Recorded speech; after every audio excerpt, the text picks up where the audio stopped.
สบายดีซ้ำเหนืออันนี้คือซ้ำเหนือเนาะโอ้ซ้ำเหนือนี่ก็มีตึกสูงเนาะกำลังสร้างกำลังก่อสร้าง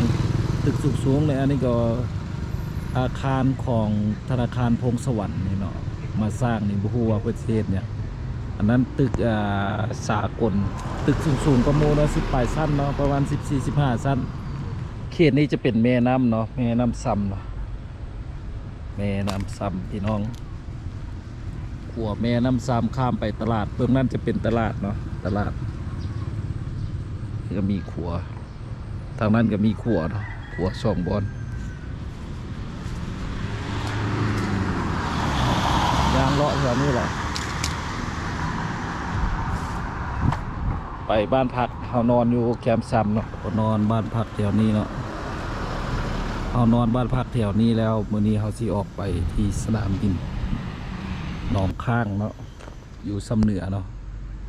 เอาจะเอารถไปให้ลูกค้าเนี่ย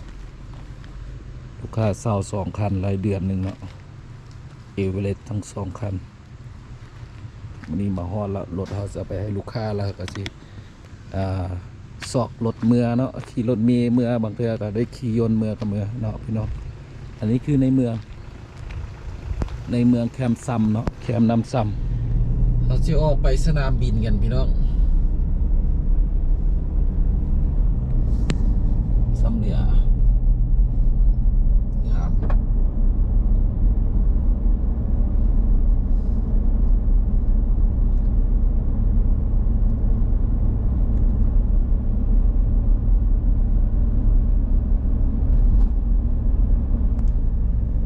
วันนี้สิพาทุกคนไปเบิ่งบรรยากาศเดือนบินเนาะมื้อนี้ฝนบ่ตกเนาะเดินบินอากาศดีเนาะเพราะว่าสิไปเดินบิน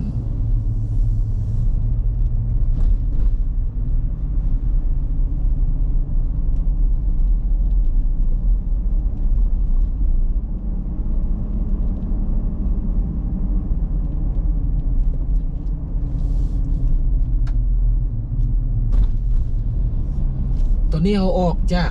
ตัวเมืองแล้วเนาะพี่น้องเมืองซ้ำเหนือแกวงวัวพันออกจากเขาสิไปทางสนามบินเนาะเส้นนี้จะไปทางสนามบินออกมานี่ก็เป็นบ่อรถละ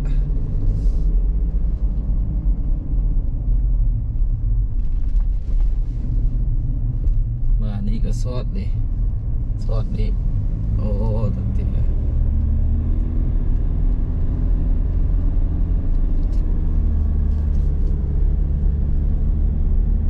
ตัวนี้คือเส้นไปสนามบินเนาะ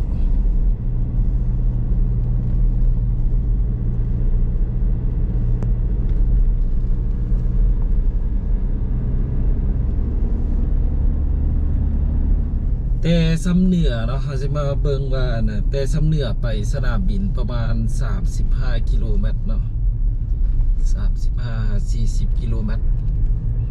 ว่าที่ใช้เวลาโดนนานเท่าไหร่เนาะตอนนี้เอาออกจากนี่ก็7:10 นาทีประมาณนั้นเนาะไปมีน้ำหมอกแล้วพี่น้องอากาศบ่ได้เย็นปานใดมื้อนี้ตื่นมากับฝนเช้าแล้วเนาะเมื่อวานฝนตกหมดมื้อแล้วมื้อนี้ฝนบ่ได้ตกแล้วมื้อนี้เนาะเส้นทาง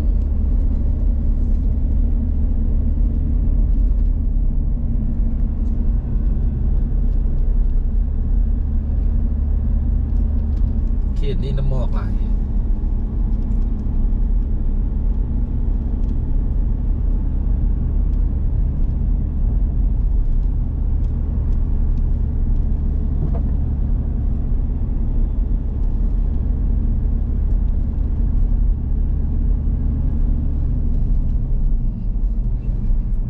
พรให้ทานด้วยความปลอดภัยอวยพรให้ทานเดินทางด้วยความปลอดภัยน่ะงามขนาดพี่น้อง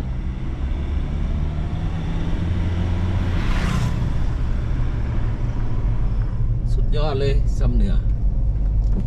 ภูเขาวิวภูเขาสุดยอดเลยคันผู้ใดมักแบบวิวภูเขาเนาะมาซ้ำเหนือเนาะสุดยอดวิวภูเขาสุดยอดเลยพี่น้องมีแต่ภูเขาแบบงามๆมีน้ำหมอกมีแบบภูเป็นลูกนะ ห็นบ่ข้างนี้ก็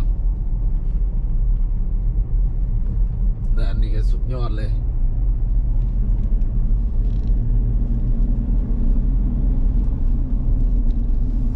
ขี่รถชมนะ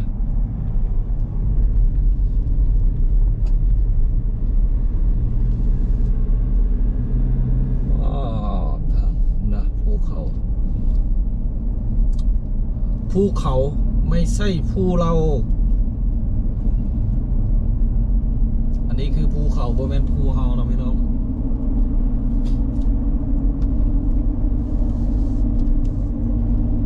กายเดวิวบนทางถนนหนทางให้เบิ่งเลี้ยวขวาฮอดเมืองแอดไปซื้อสนามบิน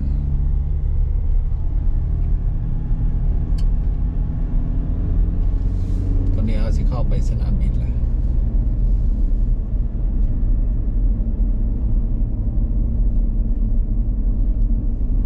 ตอนนี้เรามาฮอดแล้วสนามบินเนาะอันนี้คือสนามบิน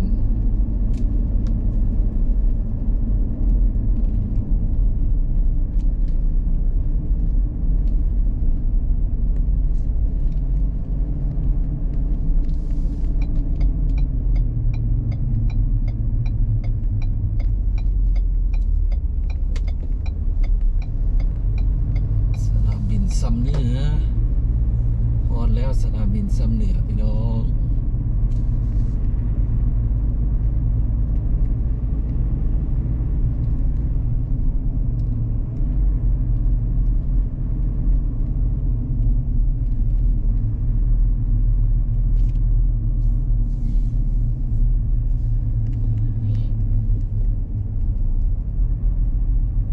ขี่รถอ้อมก่อน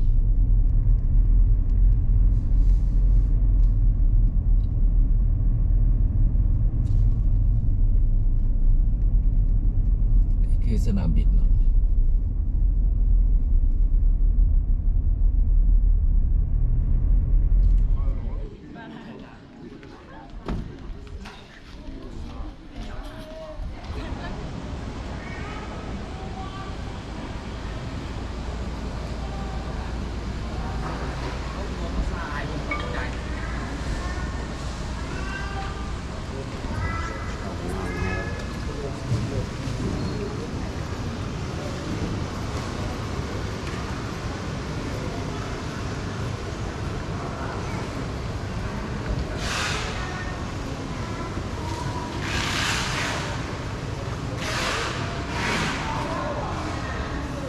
สนามบิน